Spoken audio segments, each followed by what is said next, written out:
కలియుగ ప్రత్యక్ష దైవం అరసవల్లి సూర్య దేవాలయంలో రథసప్తమి వేడుకలు కన్నుల పండువగా కొనసాగాయి. దేశవ్యాప్తంగా కేవలం అరసవల్లిలోనే దైవ దర్శన భాగ్యం కలుగుతుంది. దీంతో దేశ నలుమూలల నుంచి లక్షలాది మంది స్వామి దర్శనం కోసం బారులు తీరారు. సూర్య భగవానుడి జయంతి కావడంతో స్వామివారి దర్శనం చేసుకుంటే సుఖ సంతోషాలతో ఆయురారోగ్యాలతో జీవించవచ్చునని భక్తుల నమ్మకం. అందులో జయంతి రోజునే మూల విరాట్ నిజరూప దర్శనం. దీంతో ఆ ఆదిత్యుడి ఆశీస్సుల కోసం భక్తులు భారీగా తరలివచ్చారు. ముందుగా విశాఖ శ్రీ శారద ఉత్తరాధికారి స్వాత్మానందేంద్ర సరస్వతి స్వామివారికి పట్టు వస్త్రాలు సమర్పించి ఉత్సవానికి అంకురార్పణ చేశారు. అనంతరం వేద మంత్రాలు, మంగళ వాయిద్యాల నడుమ స్వామివారి సూర్య జయంతి ఉత్సవాలు ఘనంగా ప్రారంభమయ్యాయి. క్షీరాభిషేకంలో భక్తులు అధిక సంఖ్యలో పాల్గొనగా ప్రధానార్చకులు వేద మంత్రాల మధ్య అభిషేకం నిర్వహించారు. సూర్యుని పుట్టినరోజైన ఈ రథసప్తమి నాడు అరసవల్లి సూర్యదేవునికి విశేష పూజలు జరిగాయి. తదుపరి ఇంద్ర పుష్కరిణి వద్ద భక్తులు పిడకల బంటతో క్షీరాన్నం వండి స్వామివారికి నైవేద్యం సమర్పించారు. ఈ క్షీరాన్నం తయారు చేయడమే ప్రత్యేకత. పాలు ఉడికి పొంగిన తరువాత చెరుకు రసం, బియ్యం, బెల్లం వేసి వండి స్వామికి నైవేద్యంగా పెట్టిన ప్రసాదాన్ని భక్తులు అక్కడ తినడంతో ఆయురారోగ్యాలు కలుగుతాయని భక్తుల నమ్మకం. స్వామివారిని దర్శించుకున్న వారిలో రెవెన్యూ మంత్రి ధర్మాన ప్రసాదరావు, శ్రీకాకుళం ఎంపీ కింజారపు రామ్మోహన్ నాయుడుతో పాటు అధికారులు, భక్తులు అధిక సంఖ్యలో పాల్గొన్నారు. వేద మంత్రాలతో ఆలయ ప్రాంగణమంతా ఆధ్యాత్మికంగా విరాజిల్లింది.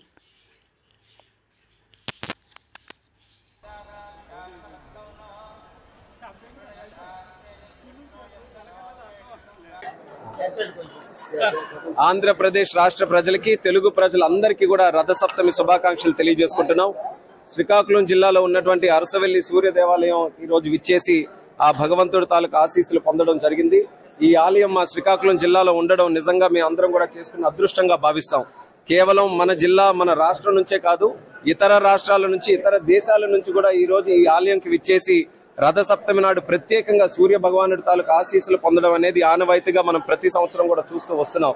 ఈ రోజు కూడా సుమారు 1,00,000 మంది పైగా భక్తులు ఈ యొక్క ఆలయానికి కూడా రాబోతున్నారు. కాబట్టి అధికారులకి అప్రమత్తంగా ఉంటూ ఎవ్వరికి కూడా, ఏ భక్తులకి కూడా ఎటువంటి ఇబ్బందులు లేకుండా ఈ రోజు అన్ని సౌకర్యాలతో ఈ కార్యక్రమాన్ని ముందు కొనసాగించవలసిందిగా ఆవికి కూడా సూచిస్తున్నాం. మా వంతు కూడా సహకారం అందిస్తాం. మరి ముఖ్యంగా ఈ యొక్క రథసప్తమి అంటే సూర్యుడి తాలూకా జన్మదినం లాంటిది. ఈ రోజు నుంచి సూర్యుడి తాలూకా వేడి కూడా, ఆ ప్రభావం కూడా ఎక్కువగా ఉంటుంది. మరి అలాగే రాష్ట్రంలో కూడా వేడి మొదలైంది. ఏది? ఎన్నికల తాలూకా వేడి. ఈ ఎన్నికల తాలూకా వేడిలో కూడా ఈ సూర్య భగవానుడు రాష్ట్ర ప్రజలందరికీ కూడా మంచి ఆలోచనలు కలగజేసి, ఎందుకనంటే రాబోతున్నటువంటి ఎన్నికలు 5 సంవత్సరాలు మన రాష్ట్రం ఎలా ఉండబోతుంది, దేశం ఎలా ఉండబోతుందో నిర్ణయించేటటువంటి ఎన్నికలు. కాబట్టి మంచి బుద్ధిని ప్రసాదించి, మంచి ఆలోచనలతో మంచి నాయకుల్ని, మంచి ప్రభుత్వాలని ఎన్నుకునే విధంగా ఆ భగవంతుడు అందరికీ కూడా ఆశీర్వదించాలని కోరుకుంటున్నాను. మేము కూడా వచ్చే ఎన్నికల్లో తెలుగుదేశం పార్టీ తరఫున ఉన్నాం కాబట్టి ఆ భగవంతుడు మాకు కూడా ఆశీర్వదించాలని, ముఖ్యంగా మా నాయకుడైనటువంటి చంద్రబాబు నాయుడు గారు, ఎందుకనంటే మేము ఎప్పుడు కూడా ప్రగాఢంగా నమ్ముతాం, చంద్రబాబు నాయుడు గారు ఆరోగ్యంగా ఉంటే, చంద్రబాబు నాయుడు గారు చక్కగా పనిచేస్తే ఈ రాష్ట్రం బాగుపడుతుంది, దేశం బాగుపడుతుంది అనే ఆలోచన ఉంది. కాబట్టి ఆ భగవంతుడికి మా చంద్రబాబు నాయుడు గారు కూడా ప్రత్యేకంగా ఆరోగ్య ఐశ్వర్యాలన్నీ కూడా ప్రసాదించాలని కోరుకుంటున్నాం. అలాగే రాష్ట్ర ప్రజలందరికీ కూడా, ముఖ్యంగా రైతాంగానికి ఆ సూర్య భగవానుడు తాలూకా కాంతి వల్లే ఈరోజు ప్రతి జీవి కూడా జీవిస్తున్నాడు. అలాగే మన తాలూకా పాడి పంటలన్నీ కూడా అభివృద్ధి చెందుతున్నాయి. కాబట్టి రైతులకి కూడా ఈ సంవత్సరం బ్రహ్మాండమైనటువంటి సంవత్సరంగా ఉండాలి. అలాగే ప్రతి ఒక్కరికి కూడా ఆరోగ్యం ఆ భగవంతుడు ప్రసాదించాలి. గతంలో మనం చూసాం, కరోనా వల్ల దేశం, ప్రపంచం అంతా కూడా ఇబ్బంది పడింది. అటువంటి విపత్తులు కానీ, లేకపోతే ప్రకృతి విపత్తులు కానీ ఏవి కూడా లేకుండా రాబోతున్నటువంటి సంవత్సరం రాష్ట్రానికి, దేశానికి మంచి జరిగే విధంగా చూడాలని ఈ సందర్భంగా నేను కూడా కోరుకుంటున్నాను.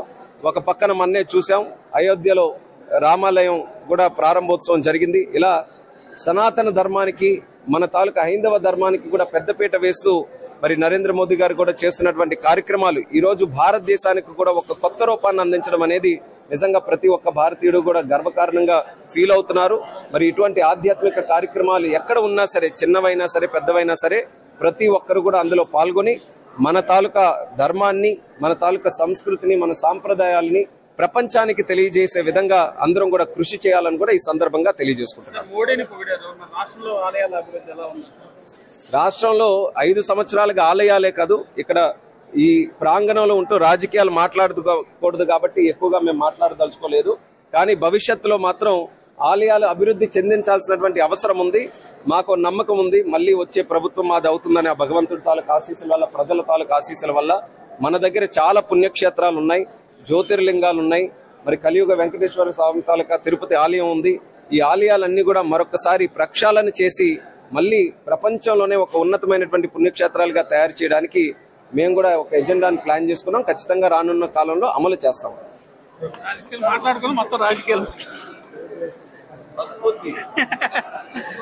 సూర్యనారాయణ స్వామి దేవాలయంలో ఈరోజు మాఘశుద్ధ సప్తమి ఫిబ్రవరి 16, 2024 సంవత్సరంలో మొట్టమొదటిగా వచ్చే పండగ. సంక్రాంతి అయిన తర్వాత అది సూర్యుడి కార్యక్రమమే. సూర్యనారాయణ స్వామి సూర్యుడు మకర రాశిలో ప్రవేశిస్తాడు. మకర రాశిలో ప్రవేశించిన వెంటనే తరుణంలోనే మన రథసప్తమి ఉత్సవం జరుగుతుంది. ఈ రథసప్తమి ఉత్సవం ప్రారంభమైన తర్వాత అనేక రకాల ఉత్సవాలు, పండుగలు, అట్లాగే పర్వదినాలు కూడా వస్తాయి. ఈ రథసప్తమి ఉత్సవం నాడు ముత్తైదువులు అందరూ కూడా, నోములందరూ కూడా నోస్తారు. కైలాస గౌరి, కేదార వ్రతం, అట్లాగే పసుపు కుంకుమ నోములు, అట్లాగే గరిసి ధాన్యాలు, లక్షవతి వ్రతాలు, ఇవన్నీ కూడా ఈ మహిళలందరూ కూడా ఈ రోజే ఉపవాసం ఉండి వారి నోములన్నీ నోచుకుంటారు. ఈ సంవత్సర కాలంలో ఎప్పుడో రోజు అది ఆ ఫలప్రదం చేసి ఉద్యాపన కార్యక్రమం చేస్తుంటారు. అట్లాంటి పర్వదినం నాడు రథసప్తమి, రథస్థం భాస్కరం దృష్ట్యా పునర్జన్మ నలభ్యతే అని రథసప్తమి నాడు ఎవరైతే సూర్యనారాయణ స్వామిని దర్శించుకుంటారో, ఈ ఉత్తరాయణ పుణ్యకాలంలో అర్చించుకుంటారో, అభిషేకించుకుంటారో వారికి పునర్జన్మ ఉండదని మనకి శాస్త్రాలు అలాగే శ్లోకాలు ఘోషిస్తున్నాయి. అట్లాంటి రథసప్తమి అరసవల్లి సూర్యనారాయణ స్వామి వారి ఈ శ్రీకాకుళం గ్రామంలో, శ్రీకాకుళం జిల్లాలో ఈ అరసవల్లి గ్రామంలో ఉంది. ఇది అత్యంత పురాతనమైన ఈ దేవాలయం. 7వ శతాబ్దం నుంచి ఉంది దేవాలయం. అనూరుడు స్వామివారిని దేవేంద్రుడు ఇక్కడ ప్రతిష్ఠ చేసినట్టు మనకు తెలుస్తున్నది. అట్లాగే స్వామికి 7 గుర్రాల రథం ఉంది. అనూరుడు రథసారథి, ఉషాపద్మిని ఛాయ 3 భార్యలు, మాటల పింగళ ద్వారపాలకులు, అలాగే పైన సనక సనంద మహర్షులు ఛత్రజామలం వేస్తూ స్వామివారి సేవ చేస్తున్నారు. 2 హస్తాలతో 2 పద్మాలు పట్టుకొని స్థానభంగిమలో వైజయంతి రథం మీద సూర్యనారాయణ స్వామి వేం చేసేస్తున్నారు. అత్యంత ఆ శాలిగ్రామశిలతో మలచబడిన సూర్యనారాయణ స్వామి విగ్రహం చూడడానికి భక్తులు తండోపతండాలుగా వస్తుంటారు. అట్లాగే ఈ రోజు ఉదయాన్నే 12:30, 1 గంటకి శ్రీ విశాఖ పీఠాధిపతి స్వామివారు వచ్చేసి ఆయన అభిషేకం ప్రారంభించారు. తర్వాత ఈ స్వామివారికి అభిషేక కార్యక్రమాలు భక్తులందరూ కూడా వారి చెంతనున్న టికెట్ ద్వారా వచ్చిన ఆ స్వామివారికి అందరూ కూడా వారి గోత్రనామాలు చెప్పి వారికి ప్రసాదం కూడా ఇచ్చి స్వామివారికి అభిషేకం కార్యక్రమంలో జరుగుతుంది. ఈ అభిషేకంలో నమక చమక పురుషుక్త, శ్రీసూక్త మహాన్యాసపూర్వకంగా, అట్లాగే ఈ నారికేళ జలాలు, అలాగే పంచామృతాలు, అలాగే ఔషధులు, అలాగే నదీ జలాలు, సముద్ర జలాలు, వివిధ రకాల పుష్పాలు అన్ని కూడా స్వామివారికి అభిషేకం జరుగుతాయి. వివిధ రకాల గ్రంథాలు కూడా స్వామికి అభిషేకం జరుగుతుంది. స్వామికి ప్రీతి అయినది రక్తచందనం, రక్త పుష్పం, రక్త వస్త్రం, ఇవన్నీ కూడా సూర్యనారాయణ స్వామికి చాలా ఇష్టకరమైనవి. అట్లాంటి సూర్యనారాయణ స్వామి రథసప్తమి అభిషేకం అనంతరం స్వామికి 7 గంటల నుంచి కూడా నిజరూప సేవ ఉంటుంది. నిజరూప సేవ అనంతరం స్వామివారికి అది 4 గంటల వరకు ఉంటుంది. 3:30, 4 గంటల మధ్యాహ్నం. తర్వాత అలంకార సేవ ఉంటుంది, పుష్పమాలంకార సేవ. తర్వాత 10:30, 10 గంటలకు ఏకాంత సేవ, పౌర్ణమి సేవ కార్యక్రమం జరుగుతుంది. ఇట్లాంటి మహిమాన్వితమైన ఈ పండగ అందరూ కూడా, భక్తులందరూ కూడా ఈ స్వామివారి సేవ చేసుకుంటారు. అట్లాగే ఈరోజు కొత్తగా వచ్చిన బియ్యం, కొత్తగా వచ్చిన బెల్లం, అట్లాగే చెరుకు గడతోని ఆవు పేడతో చేసిన పిడకలను ఆ తంపి మీద పేర్చి ఆ ఆవు పాలతోని ఆ పరమాన్నం, ఆ క్షీరాన్నం, ఆ పాయసం చేసి ప్రత్యక్ష భగవానుడికి మన ఇంద్రపుష్కరుని దగ్గర వీళ్ళ ఆడవారందరూ కూడా, మహిళలందరూ కూడా అట్లా చేసి అది ఆరోగ్యంతో స్వామివారికి నివేదన చేసి వారు ఆరోగిస్తుంటారు. దానివల్ల ఎన్నో రుగ్మతలు కూడా తొలుగుతాయని మనకి పురాణాలు చెప్తున్నాయి. అట్లాంటి సూర్యనారాయణ స్వామి ఆరోగ్యం భాస్కరాదిత్యేతని, ఆరోగ్యాన్ని ఇచ్చేవాడు సూర్యుడు, ఐశ్వర్యాన్ని ఇచ్చేవాడు ఈశ్వరుడు, ఆలంబన అంటే స్థిరంగా ఉండడానికి ఇచ్చినవాడు విష్ణువు. ఈ 3 మూర్తుల కలయికే సూర్యనారాయణ స్వామి. అట్లాంటి సూర్యనారాయణ స్వామి భక్తులందరూ కూడా తండోపతండాలుగా వచ్చి స్వామి సేవ చేసుకుని తీర్థ ప్రసాదం తీసుకుని తరించాలని కోరుతున్నారు. ఇది ఆనవాయితీగా వస్తుంది. సప్త సప్త మహాసప్త సప్తద్వీప వసుంధర సప్తార్క అని శ్లోకము. ఈ శ్లోకానికి అర్థం ఏమంటే, ఎవరైతే అర్కపత్రం అంటే తెల్ల జిల్లేడు ఆకు నెత్తి మీద పెట్టుకుని రేగి పండు ఒక నాణ్యము పెట్టుకుని స్నానం ఆచరిస్తారో వారికి సూర్య భగవానుడు సకల సిద్ధిని కలిగిస్తాడు. అలాగే ఈ రోజే ఆంజనేయ స్వామి సూర్య భగవాను దగ్గర విద్యాభ్యాసం చేయడము, అదే ఒక సంవత్సరం తర్వాత ఇదే రథసప్తమి నాడు విద్యాభ్యాసం పూర్తి చేయడం అంటే సమస్త విద్యలకి అధిష్టాన దేవత అయినటువంటి సూర్య భగవానుడు ఎవరు చిన్నపిల్లల దగ్గర నుంచి పెద్దవారి వరకు ఆరోగ్యము, విద్య, ఐశ్వర్యము అన్ని కూడా సూర్య భగవానుడు కలిగిస్తాడు. మా గురువులు శ్రీ శ్రీ శ్రీ స్వరూపానందేంద్ర సరస్వతి మహాస్వామి వారు ప్రతి సంవత్సరము ఈ సంప్రదాయాన్ని అనుసరిస్తూ వస్తున్నారు. ఈ సంవత్సరము ఈ భాగ్యాన్ని మాకు కలిగించారు. మేము ఈ రోజు సూర్య భగవానికి పట్టు వస్త్రాలు స్వీకరించి అలాగే ప్రప్రథమంగా క్షీరాభిషేకం చేయడం మాకు ఎంతో ఆనందాన్ని, సంతోషాన్ని ఇచ్చింది. ఈ ఆలయ అభివృద్ధి కూడా మీకు మాట్లాడుతూ ఉంటుంది. ఇన్ని సంవత్సరాలు అవుతుంది, కనీసం ఇక్కడ ఆలయ అభివృద్ధి ఎక్కడగా ఉంది. మీ ప్రభుత్వానికి ఏమైనా ఖచ్చితంగా అండి. ఎందువల్లంటే మనం సామాన్య ప్రజలకి ఇటువంటి దేవాలయాలు పట్టు కొమ్మలు. ఎందువల్లంటే దేవాలయాల నుంచే ధర్మ ప్రచారం జరుగుతూ ఉంటుంది.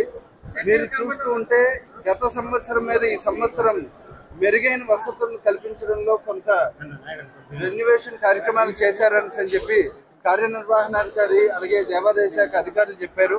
అయినా కూడా ఈ ఏకైక క్షేత్రం కాబట్టి సూర్య భగవానుడి క్షేత్రము మరింత మెరుగైన వసతులు, భక్తులకి సౌకర్యాలు కలిగించాలని మేము ఖచ్చితంగా దేవాదాయ శాఖకి అలాగే ముఖ్యమంత్రి గారికి కూడా సూచనలు చేస్తాం.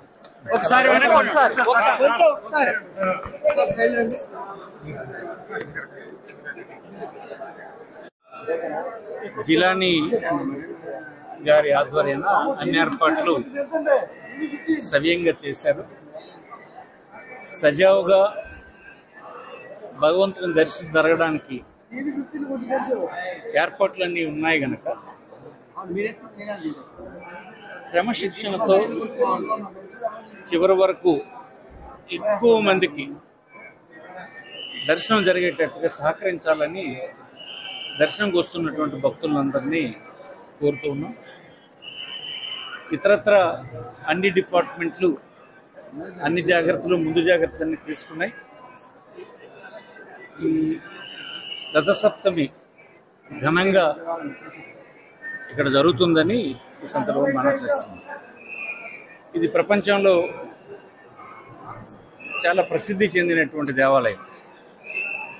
ఈ అరుదైనటువంటి సూర్య దేవాలయం ఇంత సంపూర్ణంగా ఇతర ప్రాంతాల్లో ఎక్కడా లేదు. అందుచేతనే దేశవ్యాప్తంగానూ మరియు ప్రపంచవ్యాప్తంగా సూర్యున్ని నమ్మినటువంటి భక్తులంతా ఈ రోజున రావడానికి ప్రయత్నం చేస్తారు.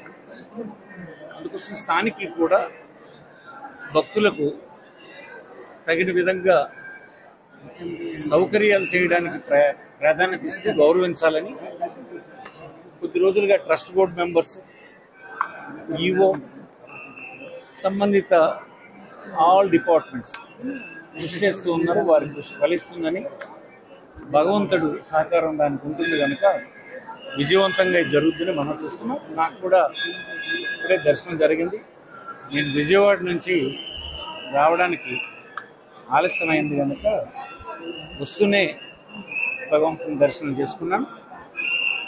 నాకు, నా కుటుంబానికి, మొత్తం దేశం నుండి ప్రజలందరికీ సూర్య భగవాను తన ఆశీస్సు ఉండాలని, ఆరోగ్యప్రదాత అయినటువంటి సూర్య భగవాన్ ఆశీస్సులు ఉంటే అన్ని విషయాల్లో మానవులు జయించగలరని ఈ సందర్భం భావిస్తూ అందరికీ ఈ రథసప్తమి శుభాకాంక్షల్ని తెలియజేసుకుంటాం. నమస్కారం. డెవలప్మెంట్ అనేది చాలా ఇప్పుడే డెవలప్